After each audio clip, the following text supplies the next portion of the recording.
Hey guys, welcome back to the Deep Freeze. So I've decided the direction I want to take this vlog in, and instead of trying to follow all the different injuries I'm rehabbing at once, I've decided I'm just going to pick one and stick to that, because that's going to be a lot easier. And the one I've decided to do is my hamstring. So we're going to look at how I'm dealing with the hamstring tendinopathy that has occurred from the strain I had about a year and a half ago. Because I wouldn't say I didn't let it heal properly. It's just I was probably not patient enough with the recovery because I wanted to get back into sports and training and things like that. So yeah, probably explain how I did it first. So I had an OzTag Grand Final the day before, and then I was down at the park with one of my mates doing some sprint training, and of course it was the last sprint I was doing. I took off, and then as I was trying to slow down, felt like a sniper had shot me in the back of my leg. And then I was like, nah, man, it's just a cramp. Don't worry, it'll be fine. And then, like, the next day, I couldn't even straighten my leg or walk. So, obviously, it was worse than I thought. But, yeah, then the funny part was I was meant to be going to Japan to snowboard, like, a week later. So I had to, quickly deal with that and get on the rehab straight away so I could maneuver around the snow and not be too much of a grumble bum while I was on my holiday. But yeah, so these first couple of videos are just showing a couple of stretches I like to do. First one's for my hamstring, and second one is for hip flexors. Hip flexors are important when you're looking at hamstring problems because if you have tight or weak hip flexors, they sort of carry over and piss off your hamstrings. So yeah, that's an important one. So now that we've completed the stretching, which I reckon to most people is probably like the vegetables of a rehab program. They know they're good for you, but they just hate doing them and they can't be bothered. But yeah, now that we've completed that, it's on to doing some actual rehab exercises. And so the first one we've got here is we're trying to strengthen the hip flexors. Like I said before, if you have weak hip flexors, your hamstrings are definitely going to pay the price because the hip flexors pull on them, pull your hips tighter and just sets your hamstrings off basically. But yeah, this one's good. It's pretty easy to do, and it's quite easy to progressively overload because you're just using a weight and you can do more reps and sets, blah blah blah. You know the drill. The next one, this one's actually a pretty awesome not only rehab exercise, but it's just a great exercise in general, and it's also a good warm-up for deadlifts. So I really like chucking this one in on any leg day or deadlift day, to be honest. But yeah, it's good. Making sure you drive through your hip into the bench. That helps you turn on your posterior chain the best. And I think this angle here is pretty good because you can see my avocado socks. I'm definitely a fan of those good fats, whatever that means. But yeah, so we'll do a couple sets of this just to prime the hamstrings and the glutes. So when we do deadlifts, it's not just my back doing all the work. Like a lot of those memes where it's a bunch of tradies standing around and they're all different muscle groups and there's one tradie doing it all and that one's the spine. Yeah, I like that meme. That one's pretty funny.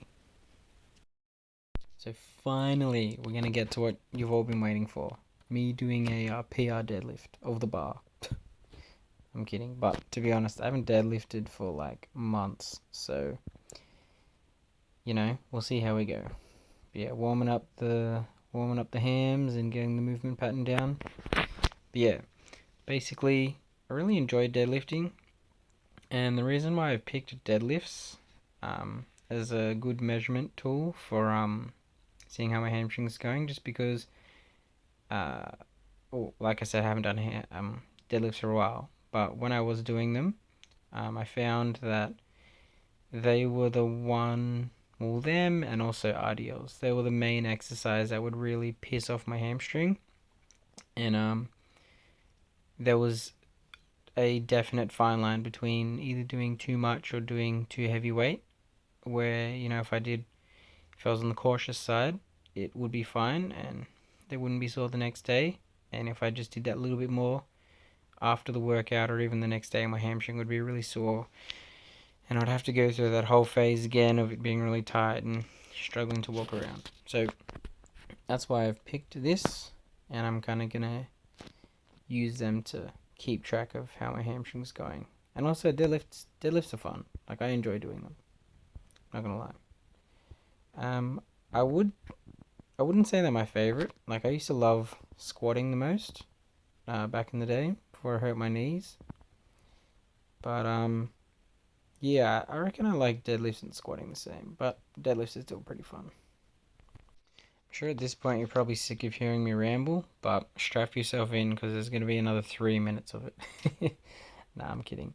Um, Anyway, speaking of deadlifts, my PR for deadlifts is 160. So I hit that earlier this year, in my first powerlifting comp, and the last time I hit 160 was when I was like 21, 22, and yeah, I was like 6 or 7 kilos lighter, and that was probably like right before my knees got really bad. Like, they were bad, but they just kept getting worse because I didn't know how to stop training, and I overdid it. But yeah, so I was probably like 5 or 6 kilos lighter, and I could deadlift 160. So it was pretty exciting to get back to 160 earlier this year. So I'm hoping that when I can get my hamstring sorted, um, however long that may take, that I can get back to 160 and push past it, because that'd be a nice little goal. Yeah, funny story from the first time I tried to do. I think it was the first time I tried to do 160. I remember being at one of the Anytime Fitness I used to train at, and I was obviously deadlifting, and because I don't know why I used to just put 3 plates on and just do reps of it. Like, I would do like sets of 15, like sets of 12, do like a bunch of sets.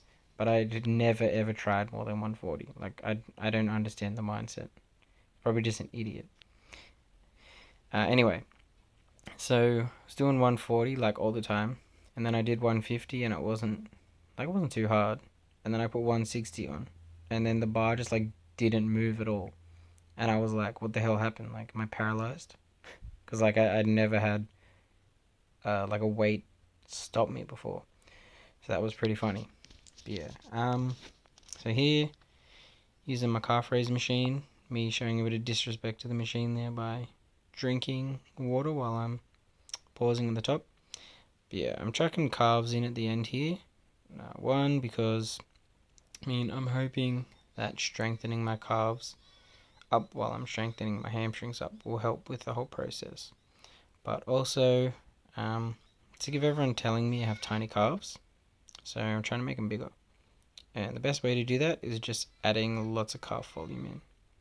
And to be honest, from this angle, my calves don't look too terrible. But I guess that one's open to interpretation, so let me know in the comments. So if you got this far, thanks for listening, and I will see you guys tomorrow in the next one.